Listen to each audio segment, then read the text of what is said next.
मेरी पार्टी ने टिकट देकर भेजा है आपकी सेवा के लिए। कृपया करके आप मुझे वोट दें। आपके वोट देने से मैं आपकी सड़कों को चमका दूंगा, नालियों को साफ करा, हर घर पानी की व्यवस्था, 2500 घंटे बिजली उपलब्ध। वादा करता हूँ मैं आप सबसे, आप मुझे वोट देकर तो देखिए, आपके क्षेत्र को मैं जापान बना दूंगा।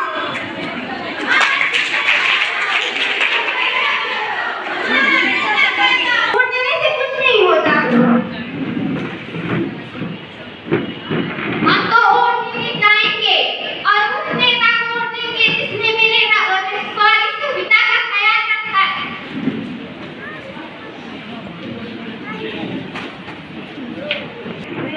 मेरा वोट शिक्षा को, मेरा वोट क्षेत्र विकास के लिए, मेरा वोट, मैं किसको वोट दूं? मैं सोच कर बताती हूँ।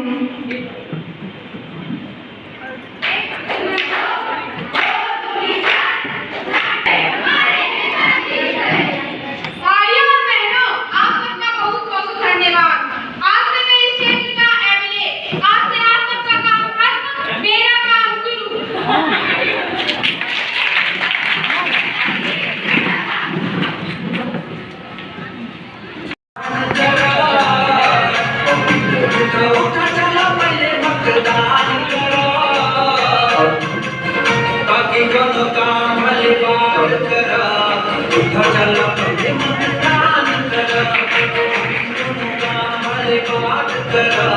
गौरव टीचर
अरे हूँ मैं मतदाता अपने देश की दृष्टि, अपने देश की दृष्टि।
हम साथ चले तो जीतेंगे, हाथ में हाथ चले तो जीतेंगे। हम साथ चले तो जीतेंगे, हाथ में हाथ चले तो जीतेंगे। जीतेंगे सारे वादे जीतेंगे, जीतेंगे दिल पे मजबूत इरादे जीतेंगे। जीतेंगे हर मंजर को, हर मुश्किल को जीतेंगे। जीतेंगे सबकी नजरें, सबके दिल को जीतेंगे। साथ चले तो जीतेंगे।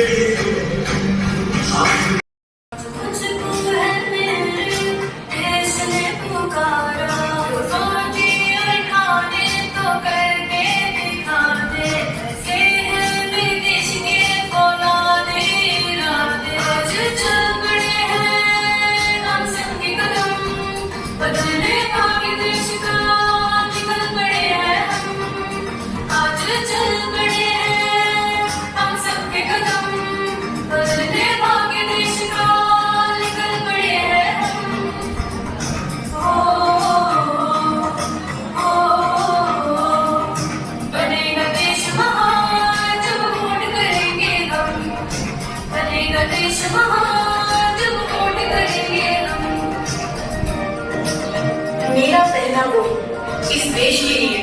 आओ इस कैंपेन से जुड़े।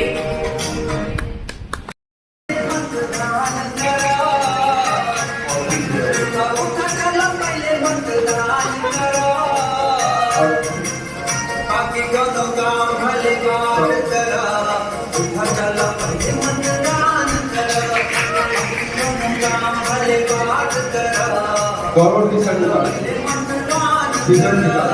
गौरव और सभी शिक्षक शिक्षिका और नागरिक समाज से जुड़े हमारे सभी लोगों का मैं आभार प्रकट करता हूँ और माननीय अधिकारियों से मैं आभार प्रकट करता हूँ उनके माध्यम से मुझे ये अवसर मिला ताकि यह कोई साधारण बात नहीं है कि जहाँ मिडिल ईस्ट बारूद का रेगिस्तान बन चुका है, जहाँ यूक्रेन और रशिया की लड़ाई में कई जाने चली गई, जहाँ चाइना ताइवान पे आक्रमण करने की सोच रहा है, वहाँ हिंदुस्तान अपनी 18वीं लोकसभा चुनाव को सफल बनाने के कार्यक्रम और उसका गवाह बनने का एक नई इतिहास की तस्वीर पेश करने की कोशिश में जुटा हुआ है। साथियों, जब भारत को आजादी मिली तो एक विचारक पश्चिमी वर्गों का उठा जो कहा कि भारत की इतनी जटिलताएं हैं, इतनी धर्म, इतनी मान्यताएं, इतने संप्रदाय, इतनी विचारधारा और इतनी रिचुअल्स हैं कि ये देश आने वाले भविष्य में एक नेशन के रूप में, एक इलेक्टोरल डेमोक्रेसी के रूप में सर्वाइव नहीं कर पाएगा। उनका तर्क ये था कि यूरोप के देश जैसे जर्मनी और इटली अपने आचरण में उतने भिन्न नहीं है जितना भारत के छोटे छोटे प्रांत और कहा भी जाता है कि कोस कोस के पानी बदले 3 कोस के पानी। इतनी विविधताओं को देखते हुए भी उनका ये कहना था कि देश कई टुकड़ों में बिखर जाएगा। लेकिन 2024 का यह 18वीं लोकसभा का चुनाव इस बात का सबसे जीवंत प्रमाण है कि विविधताओं को साधे हुए भी, संस्कृतियों को बचाए हुए भी, समग्रता को धारण करते हुए भी लोकतंत्र की रक्षा की जा सकती है, लोकतंत्र की नई परिभाषा भी करनी जा सकती है। साथियों, अमेरिकी चुनाव को लेकर टेरिस स्कॉट ने एक बयान दिया था, खास करके हमारे यहाँ महिला प्रतिनिधियां दिखाई दे रही थी भारी संख्या में, कि अगर महिलाओं के बजट का खर्च कम करना है तो हमें 10% तक इलेक्टोरल टर्नआउट को महिलाओं के बढ़ाना। इसका मतलब है कि जो वोट की अभिव्यक्ति है वो मात्र अभिव्यक्ति नहीं, सशक्ति का भी एक माध्यम है। आप यह तय करेंगे, वोट से हम एजेंडा तय करते हैं, एजेंडा से हमारा वोट नहीं तय होना चाहिए। और इस मामले में एक सौभाग्यशाली लोकतंत्र के हिस्सा है कि आजादी के पहले चुनाव से हमें वोट देने का अधिकार सभी संप्रदायों, सभी विचारों और सभी किसी भी लैंगिक या राजनीतिक पूर्वाग्रहों के बिना पे हमें वोट का अधिकार नहीं दिया गया। हमको सबको समान और सर्वभौम मताधिकार का अधिकार दिया गया। लेकिन आप इसके इतिहास में जाएंगे तो आपको पता चलेगा कि जरूरी नहीं है कि आज ये वोटिंग राइट जो आपने एक साधारण अधिकार दिख रहा है, ये कभी एक प्रिविलेज हुआ करता था। सिर्फ सामंत लोग, सिर्फ अमीर लोग, सिर्फ वर्चस्वशाली पुरुषों को ये अधिकार प्राप्त था, लेकिन आज हमें यह अधिकार मिला है और इसका हमें प्रयोग पूरी शिद्दत से करना चाहिए। अधिकारों का प्रयोग ना करना अधिकारों को खत्म और अधिकारों के छीने जाने की पहली शुरुआत होती है। और एक आंकड़े से मैं आपके भारतीय लोकतंत्र की खूबसूरती बताना चाहूंगा कि आप लोगों को शायद पता होगा कि हमारे चुनाव में 1.2 ट्रिलियन रुपीज का खर्चा आ रहा है। और एक अंडमान एंड निकोबार की सबसे प्राचीन जनजातियों से एक शोम्पेन ट्राइब है, जिसकी 2011 के जनगणना के आंकड़ों के अनुसार उसकी संख्या तकरीबन 229 है। और क्या होता है? वोट देने से कुछ नहीं होता। हम तो वोट जिताएंगे और उस नेता को वोट देंगे जिसने मेरे सारी सुविधा का ख्याल रखा है। इतना भारी वर्ड बोल रहे समझ आ रहे। सुनो भाई, वोट देने मेरा वोट महिला की सुरक्षा के लिए, मेरा वोट शिक्षा को, मेरा वोट क्षेत्र विकास के लिए, मेरा वोट मैं किसको वोट मैं सोच कर बताती हूँ।